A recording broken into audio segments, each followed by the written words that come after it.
outras empresas. Só que nós não atuamos em nenhum caso de transferência de crédito.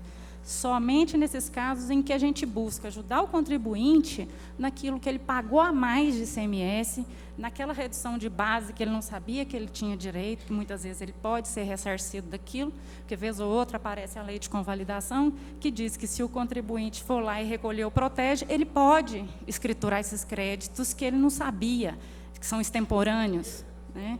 Então, esse tipo de trabalho nós sempre fizemos e fazemos. Ok. Agora, transferência de crédito... Só mais uma, senhor presidente, só para perguntar para ela se ela conhece aqui em Goiás alguém que atua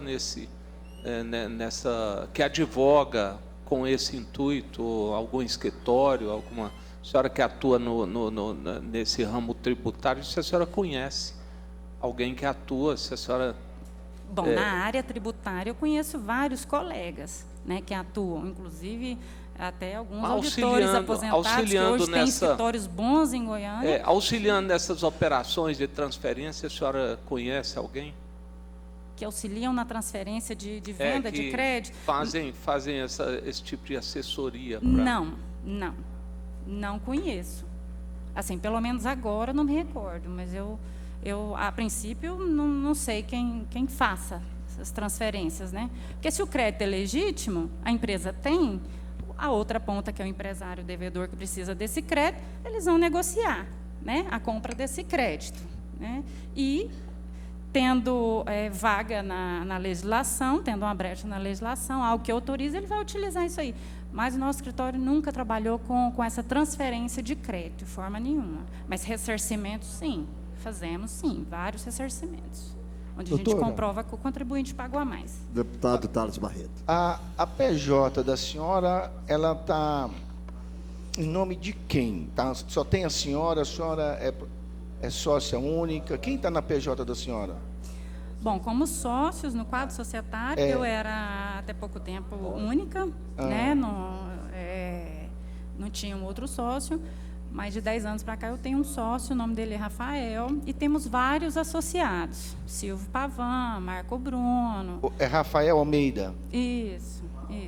A senhora sabe informar se tem conhecimento de quem o Rafael Almeida é parente de algum auditor fiscal? E se for sim, quem? Bom, o Rafael, ele é parente de um auditor de nome Paulo Aguiar, né? Ele é parente. Mas eu acho que só. Eu fui casada com esse auditor aposentado. Qual é o grau de parentesco com o senhor Paulo Aguiar? O Rafael é sobrinho.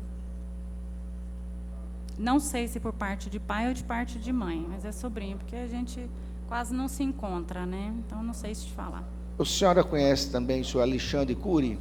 Nunca ouvi falar. Não conhece? Não. Alexandre Cury, que é advogado, empresário? Não, só queria saber se o senhor Nunca ouvi falar. O Rafael Almeida está no quadro societário da senhora? Sim, tá. Ele entrou, né? Sim. Faz parte. Faz parte. Tá. E Fernando Cunha? Fernando Cunha? Nunca ouvi falar, não faz parte do quadro. Não trabalha com isso com a senhora? Não trabalha e nunca trabalhou, e não conheço nenhum Fernando Cunha.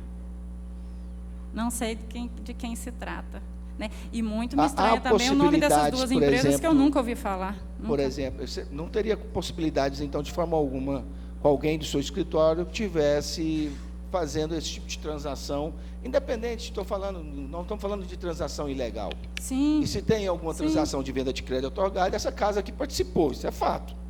Crédito otorgado vem para autorias de lei. As leis passam aqui. Eu não estou querendo entrar nisso. E otorgado, o próprio Estado outorga, né? Em contrapartida, ele pede algo, né? Que é cumprimento de metas, esse tipo de coisa. Mas poderia, por exemplo, o sócio da senhora ou algum advogado contratado fazer tipo de transação de venda de compra de crédito otorgado dentro do escritório? Sem meu conhecimento, de jeito nenhum. Não tem? Não. Meu escritório é pequeno, é formado de pessoas muito confiáveis, e a gente tem um estatuto social que proíbe advogar sem o outro saber. Então, tudo que é feito, o outro tem que saber, né? Então, é impossível que alguém do meu quadro tenha negociado com essas pessoas sem o meu conhecimento, porque no meu escritório não foi feito. Não, de forma nenhuma. De forma nenhuma. De forma nenhuma. A senhora tem, ou sabe ou não, se tem alguma coisa, tem algum processo em andamento na Justiça ou no Ministério Público contra o escritório? Não, de forma nenhuma. Não tem. Não, de forma nenhuma. Questão de ordem, senhor.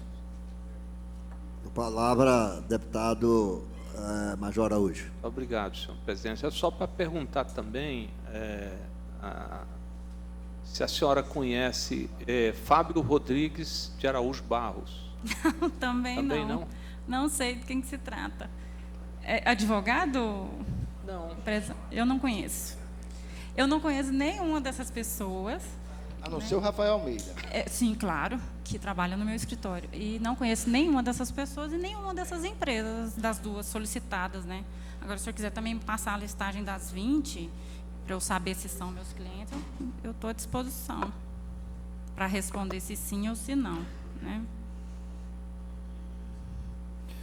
Doutora, Sim, pois não. a denúncia que chega é que o escritório, o auditor aposentado, Sandro Costa, é o ex-marido da senhora. Sim. Certo. Que nunca advogou. Sim. É que o escritório teria informações privilegiadas dentro da antiga Cefaz, inclusive a denúncia cita nominalmente 3 auditores que terão oportunidade de ser convocados a virem depor, é que o escritório, inclusive a denúncia, ela traz uma farta documentação de uma transação de crédito otorgado de uma empresa para outra, que é legítimo, né? Que com um deságio de 50%, o deságio de 50%, e que o escritório, por intermediar essa negociação, ele receberia 5% pelo trabalho prestado.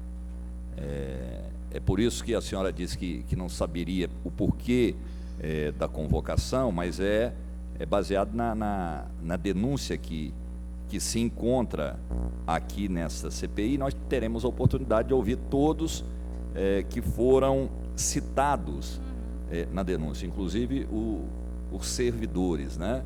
E fala deste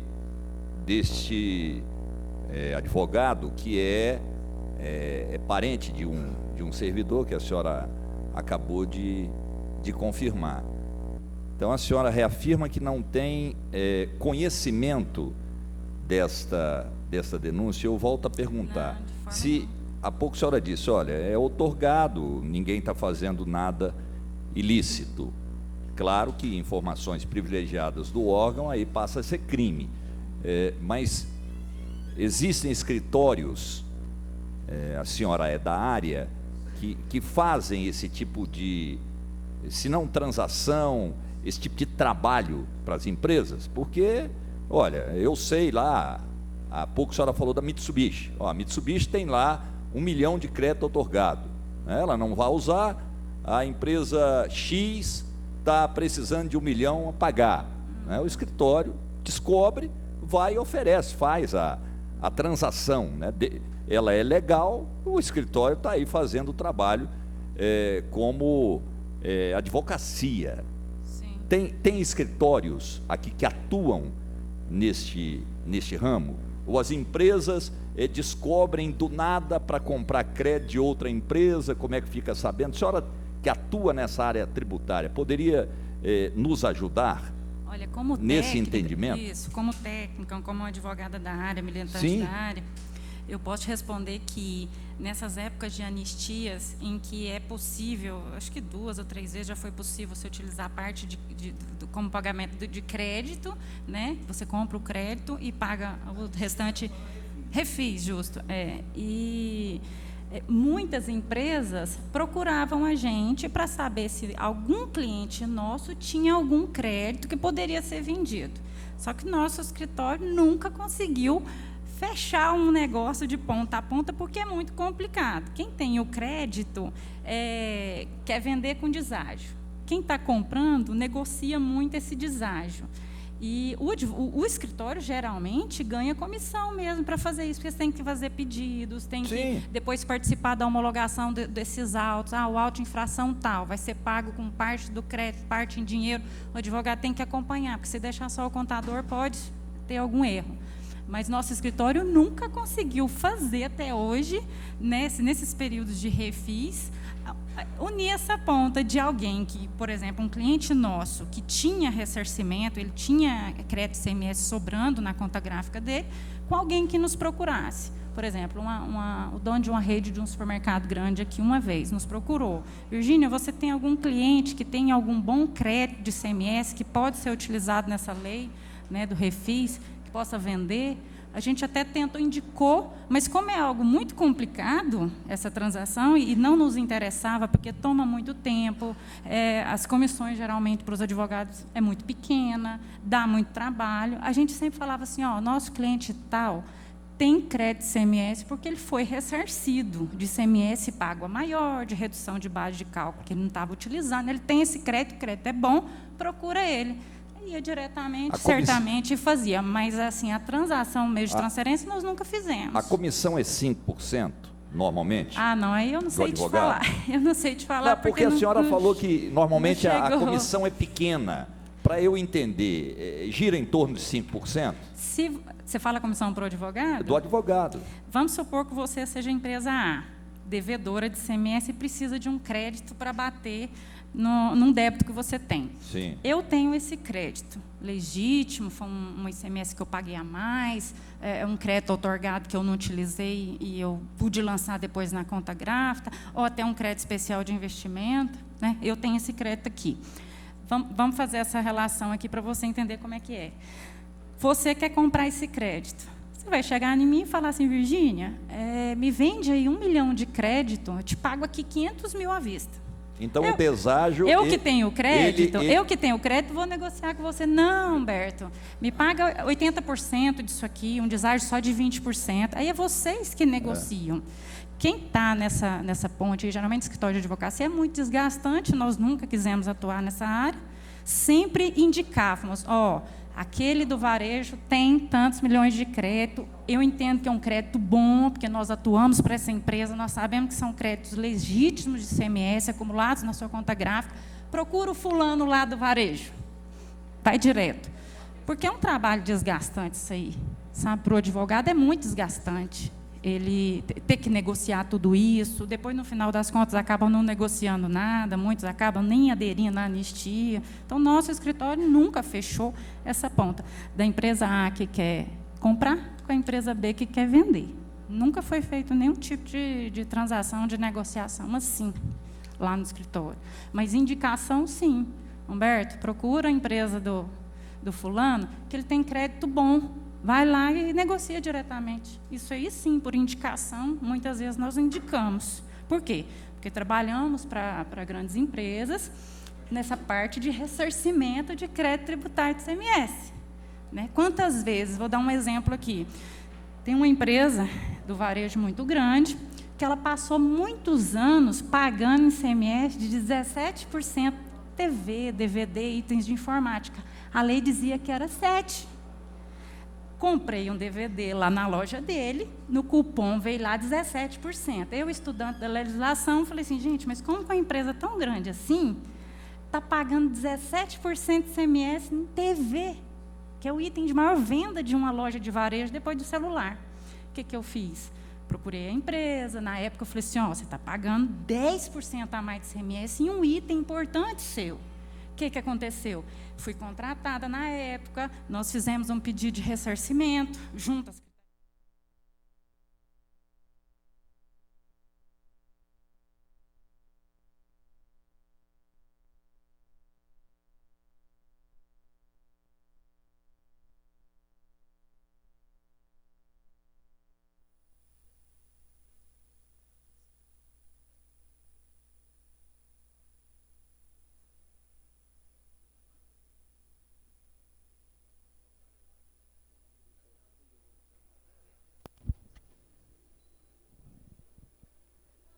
TV Assembleia, canal aberto 61.2, NET, canal 8, portal da Assembleia Legislativa.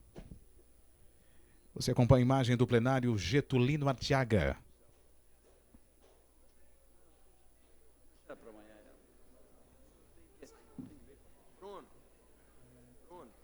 Senhor deputado, este é o momento oportuno para a devolução de matérias.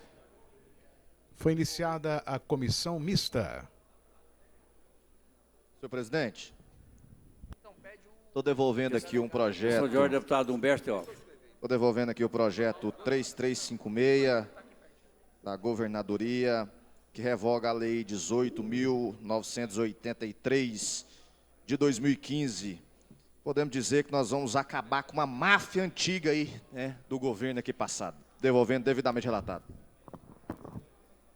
Perfeitamente. Senhores deputados, assim que houver a devolução de matérias, nós vamos colocá-las em discussão e votação.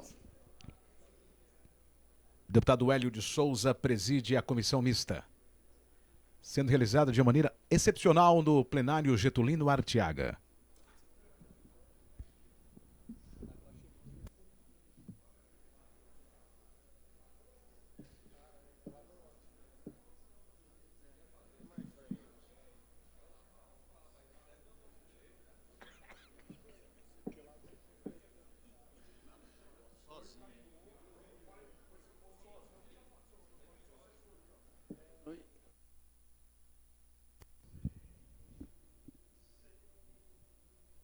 TV Assembleia transmitindo a comissão mista. Sessão ordinária já foi realizada na tarde de hoje.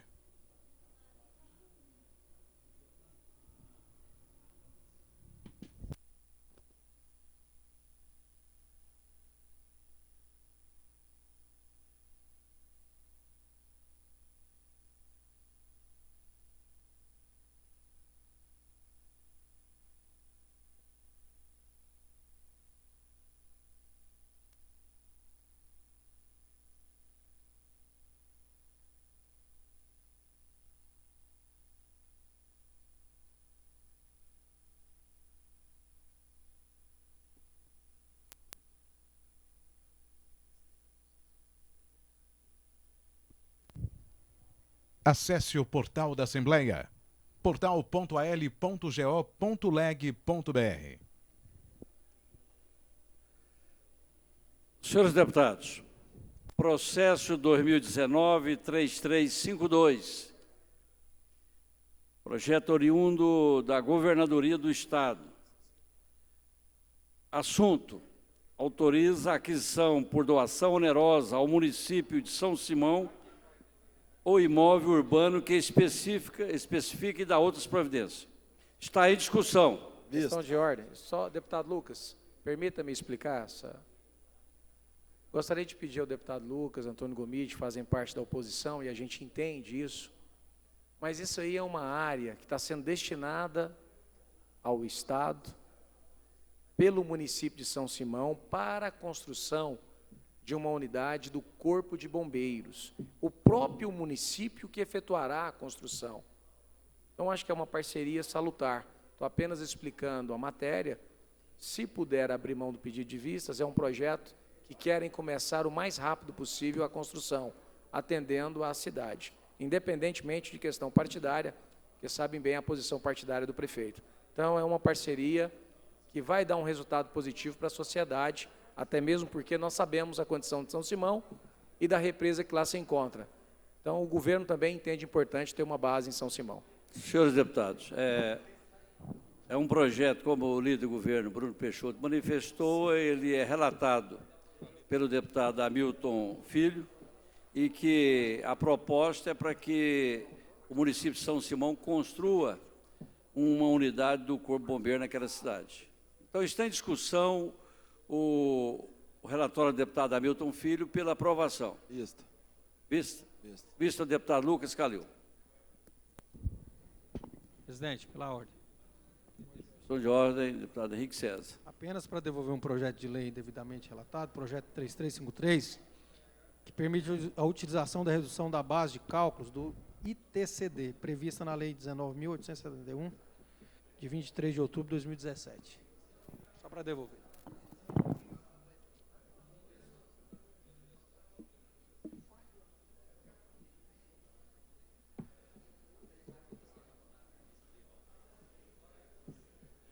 Senhores deputados, processo legislativo 2019-3356, oriundo da governadoria, que revoga a lei número 18983, de 27 de agosto de 2015.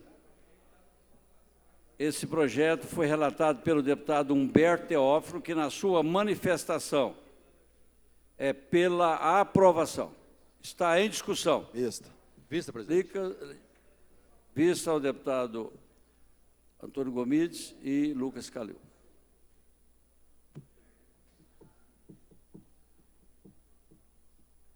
Senhor deputado, processo 2019-3354, Governadoria do Estado de Goiás, assunto, dispõe sobre a criação do fundo rotativo no âmbito da Secretaria de Estado da Cultura.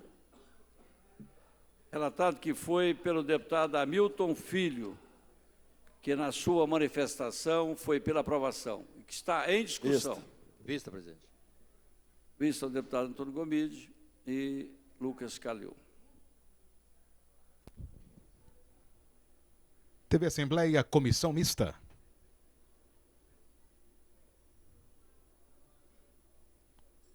Comissão sendo realizada excepcionalmente no plenário Getulino Arteaga. Senhor deputado, o processo é o 2019-3353, oriundo da governadoria, que permite a utilização da redução da base de cálculo do ITCD previsto na Lei 19.871, de 23 de agosto de 2017, de outubro de 2017, relatado pelo deputado Henrique César, que na sua manifestação é pela aprovação. Está em discussão o relatório. Vista o deputado Lucas Calil e Antônio Gomides. Senhor deputado, essa era a pauta prevista para essa tarde, não tendo mais nada a tratar, declaro encerrada a presente sessão. Obrigado aí a presença de todos.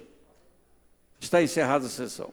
Presidente da comissão mista, deputado Hélio de Souza, do PSDB, encerrou neste momento a comissão mista, nesta tarde de quarta-feira, 12 de junho de 2019. Esta sessão que foi realizada excepcionalmente no plenário Getulino Arteaga. Você está acostumado a ver a realização da comissão mista no auditório Solon Amaral, mas devido à CPI dos incentivos fiscais, está sendo realizada neste momento, a comissão mista foi realizada no plenário Getulino Arteaga e você acompanhou todos os detalhes aqui pela TV Assembleia, canal aberto 61.2, NET Canal 8 e portal da Assembleia Legislativa. Alego, a casa é sua. Vamos voltar então a transmitir a CPI dos incentivos fiscais, comissão que está sendo realizada no auditório Solon Amaral. Conselheiros do CAT, que são classistas, que são fiscais. Aí um conselheiro um dia me procurou para fazer uma defesa num desses processos, um conselheiro classista, e eu vi que a perseguição é tão grande de uma ala pequena do fisco contra, parece que o próprio fisco, a própria Secretaria da Fazenda. Hoje eu pedi um subestabelecimento sem reserva. Falei assim, olha, eu não vou poder te ajudar na defesa desse processo, continuar, porque eu acho que existe muita perseguição aí entre vocês. Eu quero estar fora como advogado, eu quero estar fora. Então, aí eu fiz um sub sem reserva. Pode ter partido dessa ala que a senhora... Eu acho que, não sei, hoje eu comecei a pensar que sim, que eu falei, nós não temos inimigos. O escritório milita há 15 anos na maior lisura, na maior competência, sempre bem falado por todos, bem recomendado por todos. Eu falei, da onde que pode ter vindo? Eu chamei essa pessoa, esse conselheiro do CAT classista, eu falei assim, ó, não vou te defender mais nesse processo aqui de uma ação popular movida por alguém lá de dentro do fisco, sabe, que anda perseguindo vários conselheiros do CAT. Eu falei, não vou continuar na defesa disso para você, porque parece que tem muita perseguição e parece que estão até me perseguindo também. Eu não sei, hoje eu vou prestar esclarecimentos na Assembleia, não sei do que é, mas não quero me indispor com ninguém do fisco, né? Porque a gente milita nessa área e a gente sabe que tem pessoas que perseguem mesmo, não gostam de contribuinte, não gostam de advogados. O meu ex-marido mesmo, ele era xiita, ele era um fiscal que, para ele, tudo que era contribuinte estava errado. Então, assim, a gente conhece fiscais xiitas, perseguidores e tudo. Hoje aconteceu esse fato.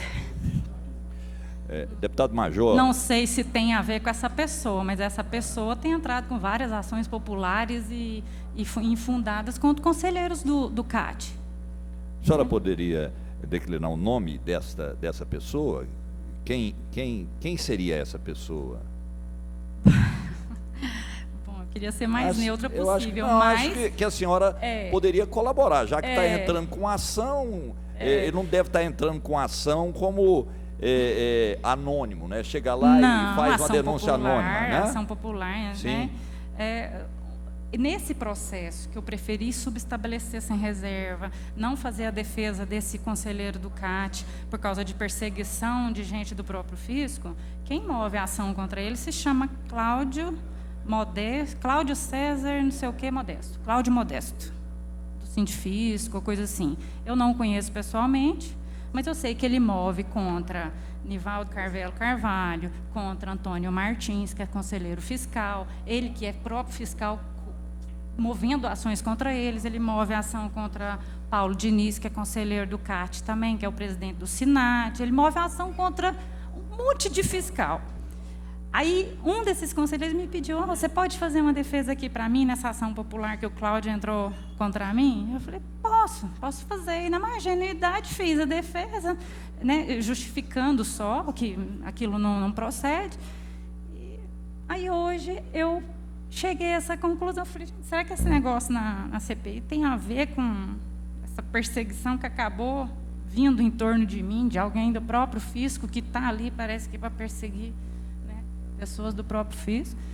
Não gostaria de citar nomes, mas como é uma ação pública, é uma ação popular, e esse fato aconteceu, hoje eu pedi para me retirar desse processo, porque eu prefiro ficar neutra, eu prefiro não ter problema com ninguém, né, ainda mais com o fisco. A gente milita todo dia com eles, né? Daqui a pouco eu vou ter que procurar um fiscal e falar assim, olha, eu estou com um pedido aqui, você poderia olhar isso aqui para mim? Ele vai me intimar lá, eu preciso da assinatura dele, né? Então, eu prefiro ficar neutra em relação a isso. Mas que existe perseguição de fisco contra fisco, isso tem. Deputado Tales, deputado Major, o deputado Vinícius vai falar, ele debruçou sobre aqui essa denúncia, mas dificilmente não tenha partido de alguém realmente de dentro, que conhece, que inclusive tem acesso à documentação, deputado Major. Não sei se Vossa Excelência teve acesso à denúncia, mas terá. O que traz aqui é gente, Tales, que realmente tem acesso dentro da antiga Cefaz, hoje Secretaria da Economia. Me corrija se estiver equivocado, deputado Vinícius. Não. A colocação de Vossa Excelência ela é perfeita pelas denúncias que vieram, com certeza segue desse mesmo rumo. Sabe que me parou algumas dúvidas aqui, deputados? A senhora doutora Alessandra demonstrou totalmente bem informada, já frequentou a Assembleia Legislativa, tem até relacionamento com ex-deputado, Misael, participou do COINTES aqui. Assim, eu estou fazendo aqui alguns comentários sobre a fala da doutora.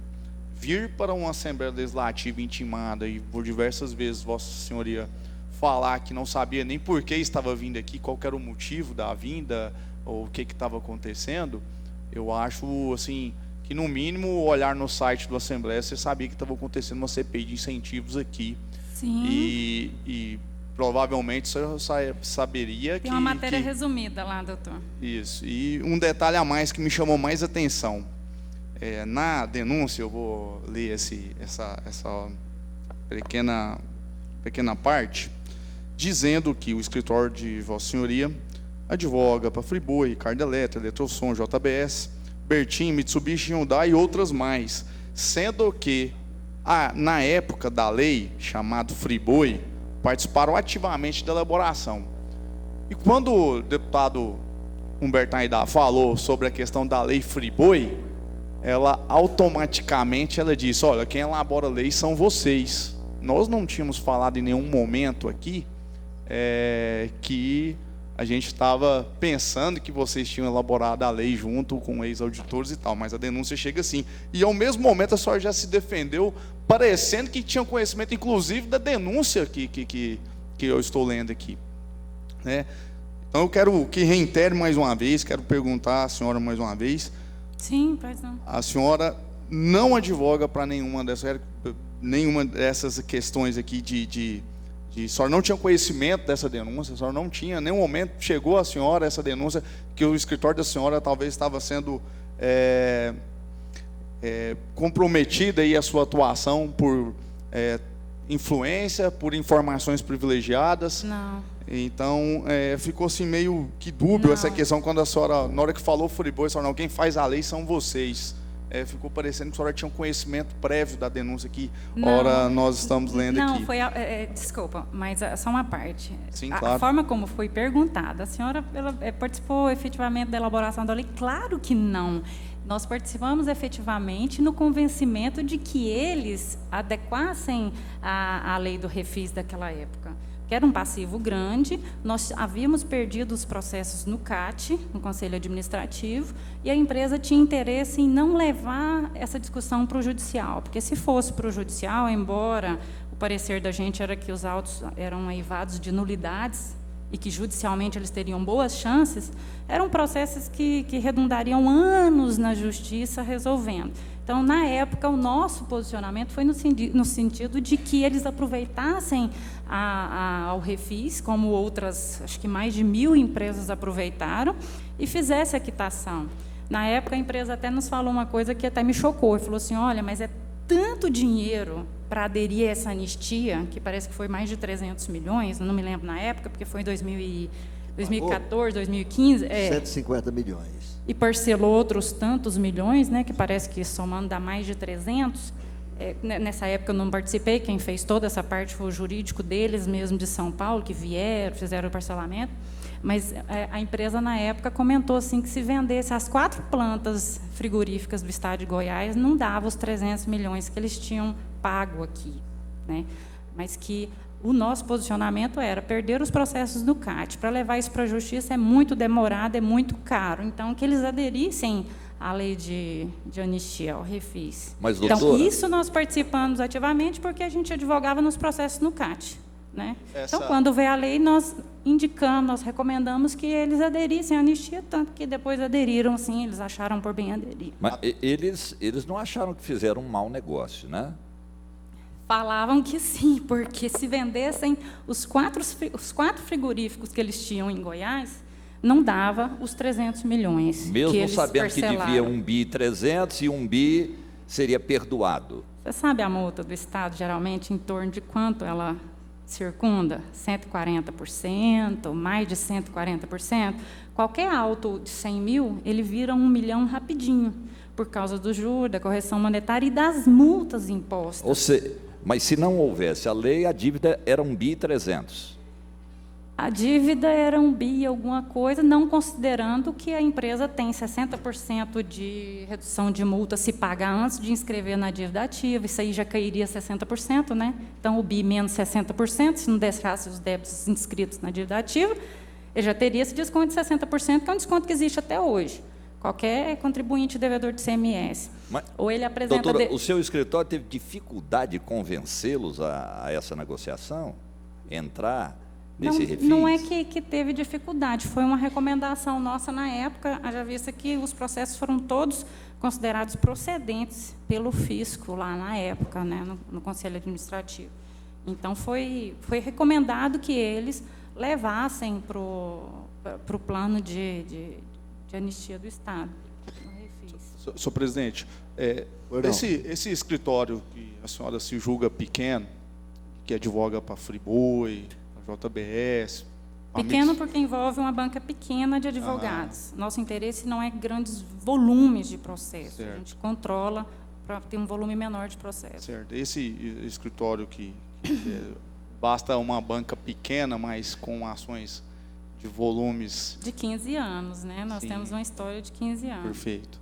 Só para o raciocínio prosseguir aqui, esse escritório que talvez pequeno na banca, mas com volumes aí de remissão, de anistia de mais de 1 bi, né, que o escritório da senhora atuou, a senhora, queria uma opinião pessoal da senhora, como se a senhora estivesse fazendo a lei e esquecesse um pouco a parte tributária. O Estado, é uma opinião pessoal da senhora, o Estado, ele como população, como recursos que poderiam advir para a educação, para a saúde, a senhora se julga que o Estado foi lesado, que a JBS, no caso, não tinha condições de pagar isso pelo seu lucro, sendo a maior empresa de produção de proteína animal do mundo? A senhora julga que o Estado de Goiás, ele foi, uma opinião pessoal da senhora, foi lesado ou não? Isso é normal, isso acontece, isso tem que acontecer mesmo no Estado? Eu queria essa opinião pessoal da senhora. Deputado Vinícius, se eu disser que o Estado foi lesado pela JBS, nessa adesão ao Refis, eu teria que dizer que outras mais de 1.000 empresas também lesaram. Porque, pelos dados que eu tenho, na época, mais de 1.000 empresas aderiram ao Refis, ao mesmo Refis da JBS, né? O custo para o Estado de um processo ser inscrito na dívida ativa, ser levado para a Procuradoria, ser executado na execução fiscal, o custo é muito alto. Isso leva anos na Justiça. Muitas vezes passa-se 10, 20 anos e não resolvam a execução fiscal, até o processo chegar no STF. Então, muitas vezes, para o Estado, é muito melhor ele vir com esses planos de refinanciamento e dar oportunidade para o contribuinte pagar, do que ele brigar a ferro e fogo com multas que chegam até quase 200%, um juro, uma correção altíssima, autuações muitas vezes eivadas de vícios fiscais mesmo, porque tinha época que o fiscal ele tinha um programa lá que ele ganhava mais se ele autuasse mais, chamava PPR, era um plano lá. Então, autos de infração que chegavam para eu analisar, que eram feitos final de mês, eu já olhava e falava, isso aqui pode ter nulidade, porque auto feito final de mês é fiscal que tem que autuar rápido para cumprir meta, para ganhar o PPR. Tinha muito isso no Estado. Hoje eu não sei se tem mais, não tem essa informação, se o Estado beneficia os fiscais para autuarem mais, para cumprirem metas, sabe? Então, esses processos são caros para o Estado. Quando a empresa adere a um plano de anistia, está sendo muito bom para o Estado. E, pelo que eu sei, naquela época, o governo precisava muito fechar as contas, que parece que não tinha dinheiro para pagar a folha de funcionários. Isso foi no final de 2014, não tinha dinheiro para pagar a folha. Então, para o Estado, foi bom o refis que aconteceu naquela época, pelo que eu li em jornais, pelo que eu ouvi a respeito da matéria. Então, se eu pude te responder. Deputado Major Araújo, o senhor tem a palavra. Doutora, é uma pergunta. Assim, o fato da senhora ser casada com um fiscal, com um auditor, ele contribuiu para a escolha da senhora pela área tributária? Não, não contribuiu, não. Não? Não, até foi motivo de divórcio, porque eu casei, eu tinha 17 anos, meu ex-marido é 20 anos mais velho, ele trabalhava na época no posto fiscal em Jaraguá, e eu sou de lá. E depois que eu casei, que eu tive filhos, meus filhos cresceram, que eu fui fazer direito. Depois me especializei, trabalhei 4 anos no início da minha carreira em várias áreas, né, até ter o conhecimento do direito tributário, quando eu achei interessante, que era uma área muito interessante, me especializei e continuei nela. Tá. Mas acabou que ele não gostava muito, porque ele sempre foi um auditor muito, mas muito dedicado ao fisco, muito profisco. Tá, mais uma perguntinha, é pessoal, mas eu não sei, se a senhora não quiser responder também, não tem problema. O divórcio se deu quando? Meu divórcio foi em 2014. 2014. Ah, foi recente. Foi então, 2013, deixa eu nos perguntar para a separamos. senhora. A senhora falou inicialmente que o seu escritório, ele tinha o nome de Costa, Pinto e Almeida, não é isso? Uhum. E depois passou a ser... Não, Costa Pinto, era Costa e Matias, que era uma outra o pessoa. Costa não é do esposo, não? É o Costa do esposo, mas foi uma forma de homenageá-lo. Porque, na verdade, ele não queria que eu voltasse a estudar quando eu casei. Eu casei com 17 anos, não tinha nem o 2º grau completo ainda. Então, ele já era mais velho, já era concursado e tal. Hoje ele não queria que eu estudasse. Hoje depois, quando eu me formei, foi uma forma de homenageá-lo. E deixá-lo assim, um pouco mais calmo, né? Uma forma de homenageá-lo. O nome hoje é? O nome do escritório? Costa, Pinto e Almeida. Ah, tá. O Costa é dele? É. Eu me divorciei, mas não tirei o sobrenome, porque meus filhos levam o sobrenome dele. E aí, meu filho faz direito. Ficou um sobrenome de família. Sim, senhora. Tanto que, se você passar na minha casa, tem uma plaquinha na porta da minha casa, no jardim, família Costa Pinto. Eu me divorciei, mas eu trago o sobrenome dele em respeito, em adoração por ser pai dos meus filhos, uma pessoa que muito colaborou na minha vida. Mas só a última pergunta, doutora. Então, assim, a senhora nunca buscou auxílio dele para... A senhora falou que auxilia muito, tal, mas era casado... Para você ter uma ideia, ele ficou eu acho que uns 15 anos, mais ou menos, lotado na gerência de combustível, trabalhando aqui na gerência de combustível. Depois que fecharam os postos de fiscalização, trabalhava muito em Jaraguá, Itumbiara, fazia aquelas escalas, né? Quase não parava em casa. Mas depois ele veio para trabalhar na gerência de combustível. Para você ter uma ideia, eu nunca tive um cliente da área de combustível. Ele trabalhava na gerência de combustível, mas eu nunca tive um cliente de posto de gasolina, usina. Esse nome, para mim, foi uma surpresa das duas empresas. Nunca atuei no segmento em que ele trabalhava. Não porque eu não quisesse, é porque nunca aconteceu de uma empresa, segmento de combustível, por exemplo, me procurar. Se procurar, seria normal.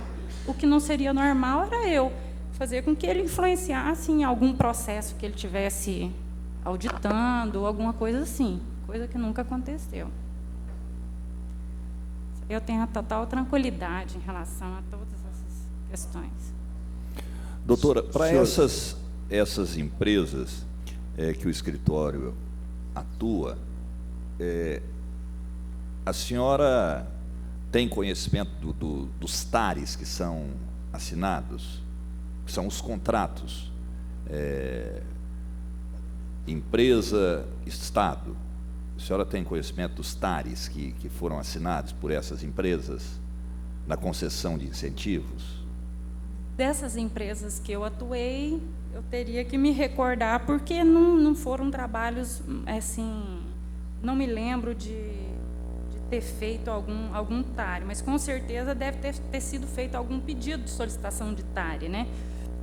Porque o TARE, muitas vezes, uma empresa tem, a outra do mesmo segmento não tem. Então, você entra com pedido para melhorar a competitividade, porque você sabe que aquilo é possível, que a empresa está disposta nas contrapartidas que o Estado impõe para aquela situação do TARE, né?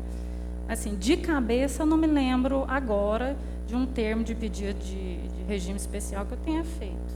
Teria que ver, eu posso até levantar essa informação e trazer para vocês depois. Isso, eu gostaria. A senhora tem conhecimento dessas obrigações, se dentro da antiga Cefaz, hoje Secretaria da Economia, existe lá a fiscalização, ela é presente?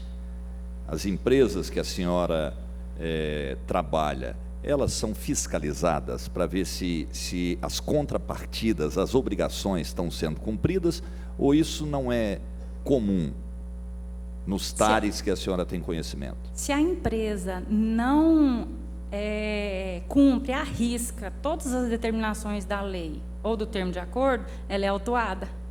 Por exemplo, tivemos lá outro dia um cliente que nós cansamos de avisar, olha, não pode ficar inadimplente com o ICMS que você perde o seu logo produzir, nesse caso. Avisamos o contador e tudo. O que aconteceu? Eles não tinham dinheiro para pagar o ICMS no mês, a acumulava 2 meses, 3 meses para pagar, aí pagava de uma vez. Não podia, naquele mês, utilizar o benefício. O que aconteceu? Foi autuado. Então, elas são sempre monitoradas e fiscalizadas, e quando não cumprem a obrigação, elas são autuadas. Se esquece um débito inscrito na dívida ativa, aquele TARI torna sem efeito, ele é autuado. Né? Se não paga o ICMS dentro do mês, naquele mês ele não pode usufruir do benefício fiscal que foi concedido, ele é autuado. Então, temos vários casos de autuações de clientes que esqueceram. O contador esqueceu, um débito foi para a dívida ativa de R$1, é suficiente para ele perder milhões de benefício fiscal, porque é tudo estornado. Se deixar uma dívida de R$1 inscrita na dívida ativa, e o empresário não sabe disso, quem faz isso para ele é o contador. Se o contador se esquece e durante aquele período ele usa aquele crédito, aquele benefício, seja lá o que for, ele tem tudo aquilo estornado. Né? Doutora, a gente sabe que tem uma empresa em Goiás que atua no mesmo ramo da Ricardo Eletro. A senhora deve ter conhecimento que talvez seja uma das campeãs do crédito outorgado aqui. O escritório já tentou intervir pela Ricardo Eletro para que essa discrepância da Ricardo Eletro com essa outra empresa pudesse pelo menos ser diminuída, se não equiparada, na questão dos créditos outorgados?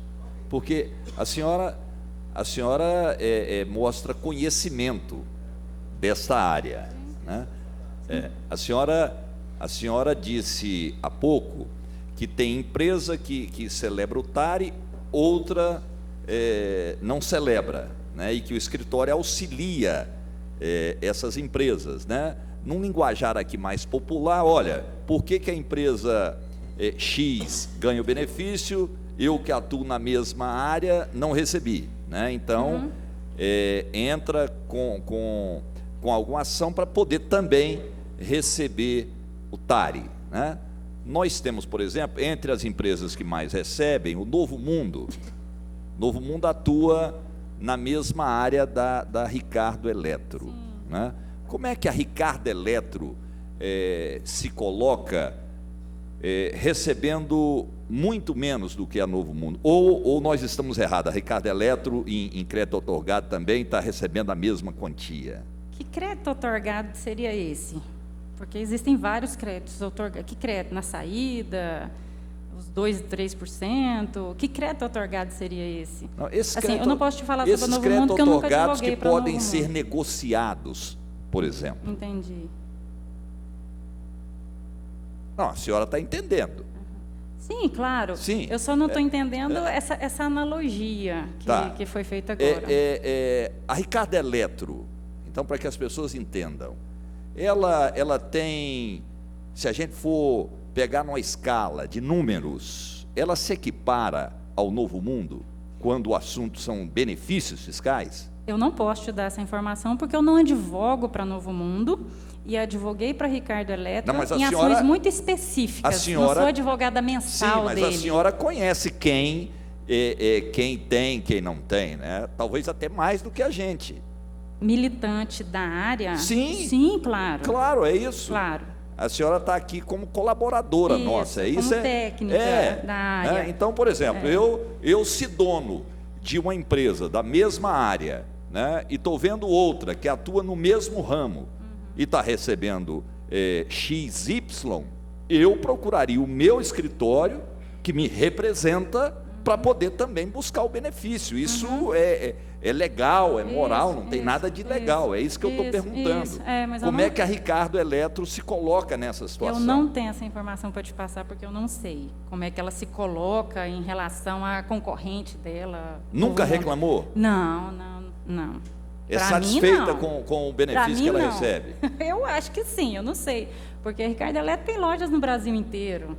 Eu acho que... E ela é muito controlada pelo dono ainda, é uma empresa que é muito controlada pelo dono. Eu não sei se ele tem conhecimento de que aqui no Estado está assim, quem tem, quem não tem benefício, se ele tem a mais, se ele tem a menos.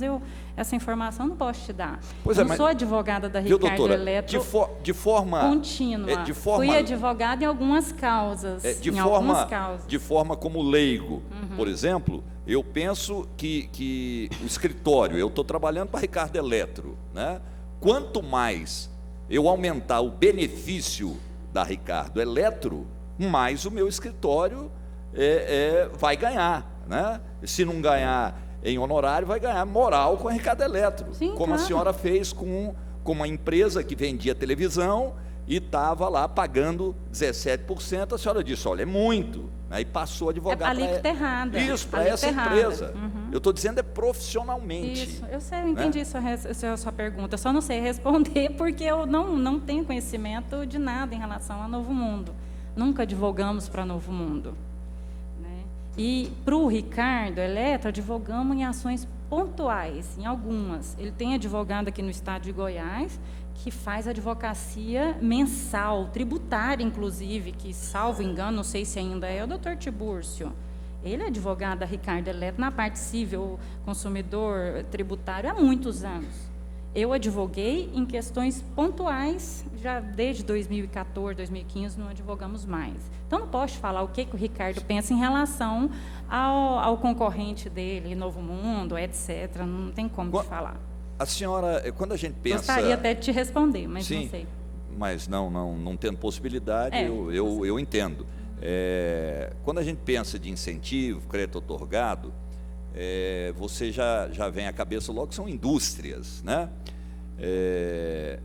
Quais os ramos, né, de negócio que conseguem esses créditos? Por exemplo, transporte coletivo, intermunicipal, a senhora tem conhecimento? Não tenho nenhum cliente nessa área e também não tenho conhecimento da legislação a respeito de transporte municipal, porque nunca precisamos de estudar e nem atuar em nenhum caso para esse segmento. Eu não desconheço a legislação nesse aspecto. Sei que a indústria tinha o crédito otorgado na saída, aí, que eu acho que era de 2%, varejo 3%, ou vice-versa, né? Que está na lei, que são créditos otorgados garantidos por lei. Agora, além de crédito otorgado, tem uma série de questões tributárias que são concedidas por lei, isenções, reduções de base, igual eu falei, os créditos para expansão, para investimento, para implantação, são várias situações que geram créditos, né? Doutora, o deputado Tales, quando fez a pergunta, se tinha algum sócio que é parente de algum auditor, primeiro que ser parente não indica crime algum. De forma nenhuma, até porque muitos, vou te dar um exemplo aqui, existem inúmeros desembargadores que os filhos são advogados, sim, as esposas, existem delegados em que as esposas atuam no criminal e são advogadas. Claro. Isso aí não impede de forma nenhuma. É nesse viés que eu ia dizer. Justo. Eu posso sair daqui, ser indagado ali, olha, seu irmão acabou de assassinar 10 ali numa escola, né? Nem por isso eu vou ser incriminado. Agora, o que difere isso é a lisura das partes envolvidas. É isso. Eu não tenho culpa se eu tenho um parente deputado, se eu tenho um parente governador, se eu tenho um parente fiscal, se eu tenho um parente funcionário público, eu não tenho culpa disso. Agora, a questão é levar isso da forma mais profissional possível, né? Eu tô honestidade. Eu tô saindo em defesa, sim, né? Quando o Tales pergunta, e talvez quem fez a denúncia, me parece que alguém de lá mesmo, muito, né? Me admira. Muito me admira essa situação. E qual é a denúncia? Dizendo que talvez pelo parentesco de um dos sócios e pelo esposo da senhora ser ex-auditor, é um absurdo, tenha facilitado o trabalho do escritório com essas empresas. O escritório tem, por exemplo, contato com auditores frequentemente, são amigos do escritório, o que também não é crime. De forma nenhuma. Amizade, não, mas contato sempre. Sempre que se faz a defesa de uma auto-infração, muitas vezes você tem que levar a documentação para o fiscal, você tem que ter um corpo a corpo com ele, você tem que tratar bem, porque senão ele ferra a sua empresa ali muito fácil com a canetada. Você tem que tratar com cordialidade, com educação, ser o mais rápido possível na entrega dos documentos, né? No conselho administrativo você tem que ter o corpo a corpo, fazer as defesas e fazer sustentação oral. Isso aí são coisas normais da advocacia, né? Quando a senhora fala que tem que tratar bem, senão ferra a empresa... Já vi muito isso acontecer por por causa de advogados mal educados, o tratar advogados bem, não diligentes. O tratar né? bem é só... atender as notificações. No trato, na lida, Isso. ou tem um tratar bem que vai além, Não, de coisa forma que nenhuma. não seja republicana? É ser profissional. É ser profissional, é atender a tempo as notificações, porque muitas vezes você impede a lavratura de uma auto-infração atendendo uma notificação. O fiscal liga e fala, olha, preciso da documentação, me apresenta em 10 dias. Geralmente é assim, 5, 10 dias. Se a empresa vai, apresenta a documentação, faz tudo que tem que ser feito, esclarece todos os pontos, muitas vezes ela até espontânea vai e fala, não, realmente tinha alguma coisa errada, vamos quitar espontaneamente. É isso que eu estou falando, ser diligente. Então, você tem que ser diligente. Eu, como atuante na área tributária, nós somos diligentes e estamos em constante contato com vários auditores fiscais. É o nosso ambiente de trabalho, não só na esfera estadual, como federal também. Doutora, tem um ditado que diz que pedir não tem problema, porque o não você já tem, né? Com certeza, ainda mais o advogado que vive pedindo, né? Ele é pedinte. E tem empresas sérias e não tão sérias, né? Empresas existem, né? Como tem deputado que é certo, tem deputado que não é, advogado que não é, isso a sociedade é assim, né?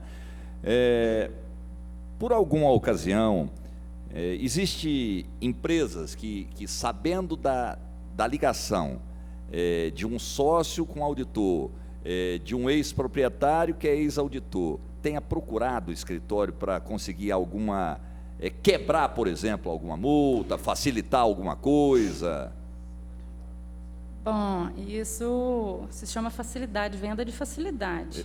Isso aí não é uma coisa que, não é um fato praticado pelo escritório, nunca foi. Eu perguntei se empresa, porque a empresa pode, por exemplo, volta e meia alguém nos procura, doutora, dizendo o seguinte, olha, minha filha prestou um concurso e o senhor podia dar um jeito. Aí você pergunta assim, eram quantas vagas? 200. Que lugar que a filha da senhora foi aprovada? 840. Pois é, mas são só 200 vagas. Aí a pessoa fala assim, mas se quiser tem um jeitinho, porque pensa que a gente, né, dá conta de um jeitinho. A gente que é do interior, prende alguém e fala, deputado, se quiser, solta da cadeia. Tem essas pessoas que pensam assim, né? E deve ter, eu quero saber assim, tem empresa que procura, querendo coisa que não seja tão correta? Não. Olha, vocês que conhecem lá, tem jeito, dá um jeito, facilitar. Nosso escritório é muito sério. As pessoas que compõem o quadro são pessoas muito sérias e muito capacitadas, doutora, muito gabaritadas. Eu não estou em momento nenhum colocando em xeque o escritório. Não, nós né? não Pelo somos contrário. Nós não somos abordados dessa forma. Não Porque, somos, não fomos, senão, não me quando lembro eu de falo forma que nenhuma. alguém me procura, né, eu estou dizendo aqui que eu não sou sério. Não é isso, não. Sim. Né? Eu quero saber a relação. Nós se tem empresas não somos abordados dessa forma. Não me lembro de ter sido nesses 15 anos de advocacia, mas me lembro de ter recusado vários clientes, defesas de autos de infração em que empresas hoje mesmo envolvidas em escândalo, que a gente preferiu não atuar, porque no nosso entendimento não eram empresas idôneas, poderiam manchar o nosso nome como advogados. E outra, você não iria resolver nunca o problema que não se resolve, né? Você perderia tempo. Então, nós recusamos empresas que a gente acha que não enquadram no perfil do nosso escritório, que são empresas sérias, empresas comprometidas com o Estado de Goiás, principalmente, como o caso que eu te falei. A empresa não pode deixar de pagar o ICMS no mês, ela não pode deixar de pagar o ICMS desse mês no mês que vem, senão ela perde todos os incentivos dela. Então, a gente está sempre militando, incentivando, adequando, para que elas não sejam autuadas e nem andam em desconformidade com a lei. Agora, empresas que nos procuram para defesas de autos de infração, ou para qualquer assunto, que são empresas que respondem a processos, que, no nosso entendimento, não são empresas sérias, nós não atuamos. Não atuamos, nós negamos. Já aconteceu isso muitas vezes. Senhor presidente, da minha parte, eu me dou satisfeito. E da minha parte, eu quero agradecer, doutora, a presença da senhora, e todas as pessoas que vierem aqui serão tratadas com muito respeito, né? Claro. E se nós precisarmos, a gente volta a procurar a senhora, volta a procurar o escritório.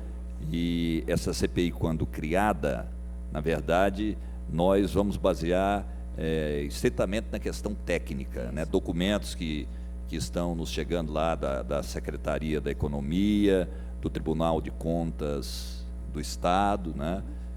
Eu espero que a senhora tenha, ao sair daqui, levado uma boa impressão, até porque... Com certeza, de penso todos, que ninguém, espero ter contribuído da melhor forma possível também. Ninguém faltou com respeito, e não faltaremos com ninguém que virá aqui, né? Sim, porque nos claro. cabe perguntar. Isso. Então, da minha parte, eu agradeço e me dou por satisfeito. Muito bem, nós queremos dar a cada deputado mais 3 minutos para poder fazer alguma indagação ou para poder também fazer os seus agradecimentos. Tem a palavra o deputado Thales Barreto. Eu não vou usar meus 3 minutos não, deputado Álvaro, porque eu também não tenho mais perguntas, mas agradecer também da forma como o relator dessa CPI expressou, agradecer a tranquilidade, a serenidade da senhora na fala, na transparência. Eu acho que a CPI está buscando. E foi interessante também, só na explanação em relação ao Friboi, que eu tenho essa tese defendida pela senhora. Foram mais de 1.000 empresas que tiveram, né? Sim. Aderiram. Se não pagasse aquilo lá, ia ficar muitos e muitos anos, né, o Estado sem receber esse recurso, se fosse receber também, né? Eu vou te falar, era um passivo em torno de um assunto só. Não eram assim, vários declarou assuntos. E declarou ICMS e não pagou. Não. Era só um assunto relacionado à exportação. Como se ela nunca tivesse exportado 1 quilo de carne para o exterior. Então, assim, foram autos que, apesar de ter perdido no CAT, perdemos todos no CAT, mas eram autos que, na justiça, muito provavelmente, eles teriam êxito. E em relação até à exportação, dizer que essa empresa a gente não exportou vê nem 1 quilo várias de carne? empresas, por exemplo, a pessoal do algodão, eles tinham um período, aí eles perderiam, porque ficava um período preso dentro do porto. Eu já tive algumas histórias lá, mas eu quero agradecer. Doutora, obrigado pela atenção. Obrigada, estou à disposição para o que vocês precisarem. Deputado Vinícius. Só para ratificar as palavras do deputado Humberto e também as palavras do deputado Thales, enquanto ao agradecimento, disponibilidade de Vossa Senhoria para vir aqui, estar esclarecendo, uma boa vontade. Sempre. Mostrou muito serena, contribuiu com os trabalhos aqui da CPI. Com certeza. E em nome da Assembleia a gente agradece aí a contribuição da senhora. Obrigada. Deputado Major Araújo. Muito obrigado, senhor presidente. Só para agradecer também, doutor, eu acho que a senhora poderia ter condições de contribuir mais. Estou à disposição. Eu acho também que a sua vinda aqui não foi em vão, não. Eu acho que as informações que nós tivemos, elas dão pelo menos uma possibilidade para que a gente aprofunde na investigação que a gente pretende fazer. E, de certa forma, mesmo que não trazendo todas as informações que nós esperávamos, eu acho que essa contribuição será válida. Muito obrigado. Te agradeço. Pois não. Olha, nós temos ainda... Teve alguém que fez, não sei qual dos deputados, qual que fez uma indagação em relação aos dois intimados profissionais que aqui não compareceram, né? O João Gabriel Andrade e Sandro Costa. Teve alguém que fez, e como é que vai ficar? Se eles virão aqui ou não? Eu não sei o que diz a nossa legislação em relação a isso. Você tem alguma informação em relação a isso? Senhor presidente, já participei de várias CPIs, todos que são convocados, eles são obrigados a virem, né, sob pena de serem buscados com força policial, né? Penso que a CPI não vai ter que usar desse expediente, mas a pessoa, quando é convocada a vir numa CPI, diferente de convite, ela é obrigada a comparecer. Então, certamente, essas pessoas que tiveram a citação, senhor presidente, no momento oportuno, elas terão que comparecer à CPI, a menos que a CPI votasse um requerimento aqui, ninguém o fará, desconvocando, né? É a pergunta que eu queria fazer, a indagação que eu queria fazer. Se a fala, se nós aceitamos como fala para resolver tudo que nós queríamos em relação à doutora Alessandra, se a gente ainda tem que trazê-los aqui, que convocá-los aqui, intimá-los para poder continuar essa indagação.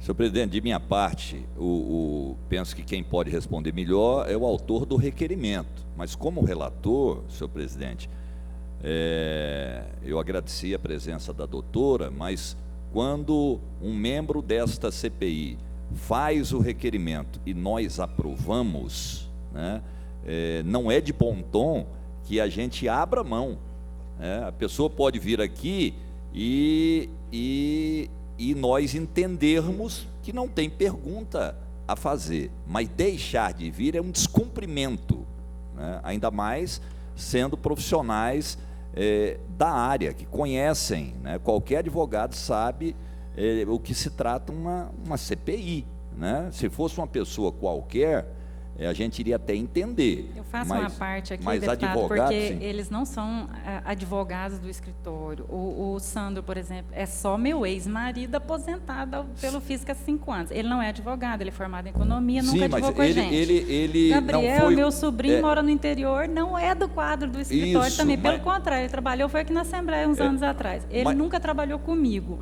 Eu não entendo da onde saiu o nome de um sobrinho que não tem participação nenhuma no escritório, mora em Jaraguá, está aí ralando para estudar para concurso, não tem nada a ver com a advocacia, e meu ex-marido só porque é ex-marido, ex-auditor do Estado, aposentado há 5 anos. Eu acho que são pessoas que não têm nada a esclarecer, doutora, mas aqui, e não foram intimados porque não estavam no escritório, não são do escritório. A denúncia fala, a denúncia cita, e por isso foram convocados, e quando a denúncia fala de ex-auditor, ou seja, um auditor aposentado, quem denunciou está dizendo que por conta de ser um ex-auditor aposentado, é que tinha facilidades lá.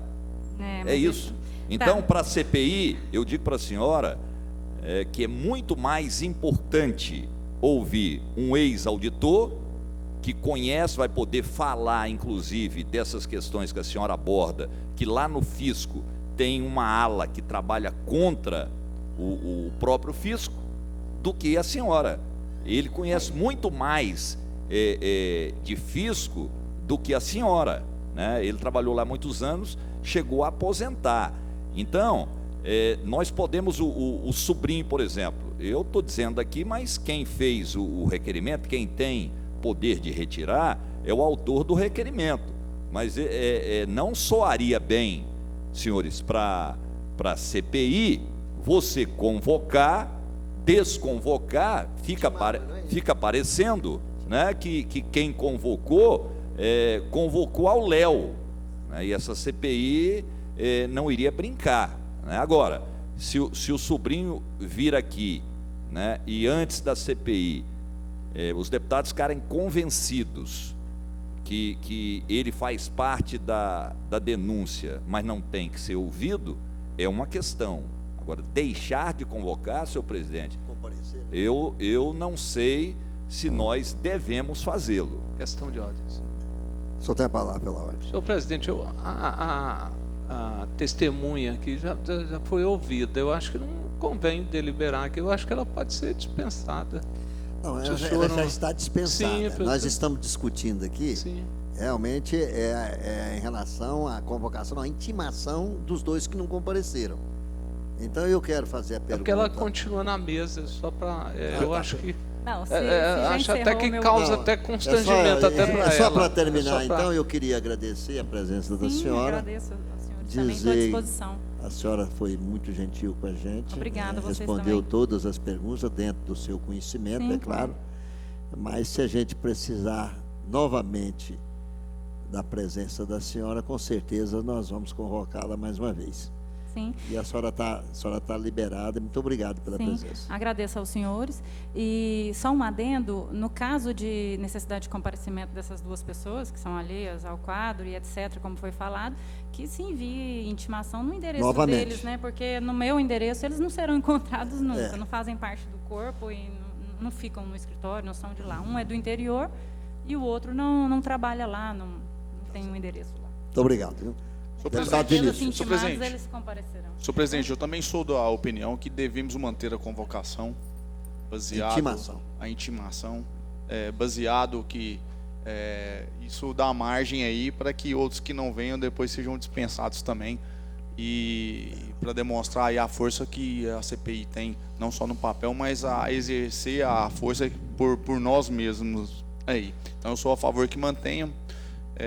Mesmo que a pessoa venha aqui, senta, não fica quietinha aí, ouça, venha, mas tem que vir sim, e caso precisar aqui de algum esclarecimento, ela vai estar aqui para isso. E isso é comum até no judiciário, às vezes a testemunha aí e nem ser ouvida. Então aqui que seja mantido também a convocação. Perfeitamente. Então nós vamos... senhor presidente, questão de ordem. Só para... eu queria solicitar o seguinte, senhor presidente. Eu vi aí que há uma falha aí na questão da intimação dessas pessoas. Foi no escritório, o porteiro não deixou entrar a hora. O que é isso? Que CPI é a nossa? Que tenha então, nós temos polícia militar aqui, que a polícia militar acompanhe a pessoa. Olha, o trabalho da pessoa que for levar essas intimações, eu sugiro que seja a polícia legislativa, que ela se identifique como polícia, agindo em favor da CPI, e que, se for preciso, entre à força. Ora, que CPI é essa que chega lá, um porteiro de prédio proíbe de entrar? Eu não entendi essa, sinceramente. E aí que se faça a intimação, e não por telefone, como nós ouvimos aqui da testemunha. E aí sim, não vindo, não comparecendo. Então eu sugiro aqui, é um encaminhamento que eu quero fazer, uma sugestão, que se faça nova intimação por escrito, com recibo, como se determina, e que não comparecendo, se faça com que compareça coercitivamente, com o apoio da polícia militar ou de qualquer outra força policial. Deputado Major Araújo, deputado Vinícius, eu quero dizer o seguinte: a nossa intimação, ela foi levada pelos policiais legislativos aqui da casa. No escritório não foi possível adentrar, vocês já sabem o motivo. Tentaram por telefone, mas não é a maneira que eu penso que seja correta esse tipo de citação.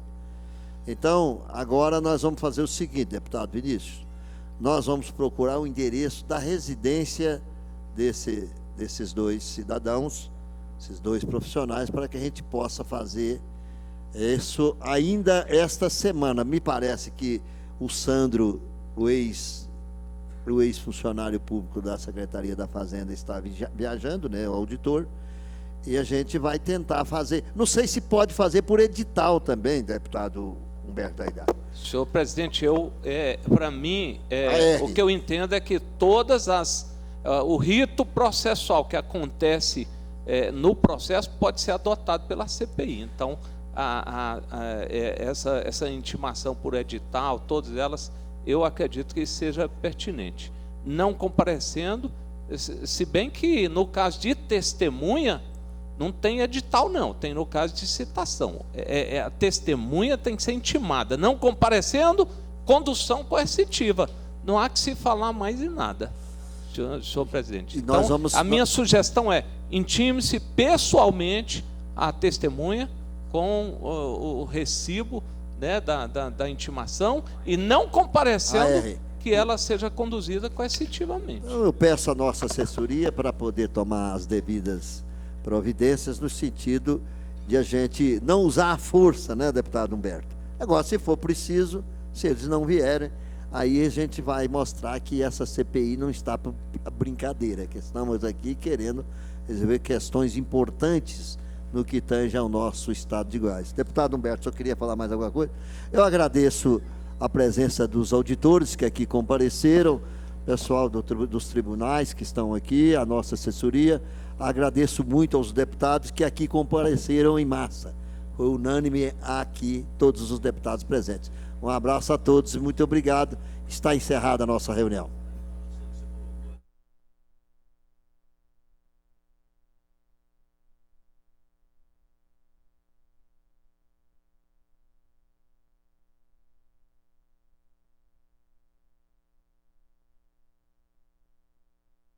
Revogo o despacho.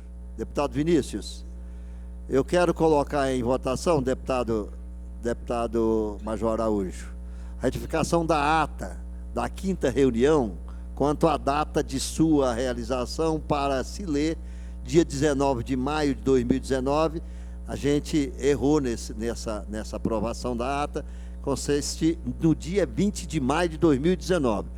Deputados que estiverem favoráveis permaneçam como estão, os demais, os contrários que se manifestem, aprovada a ata. Muito obrigado a todos. Está encerrada a reunião.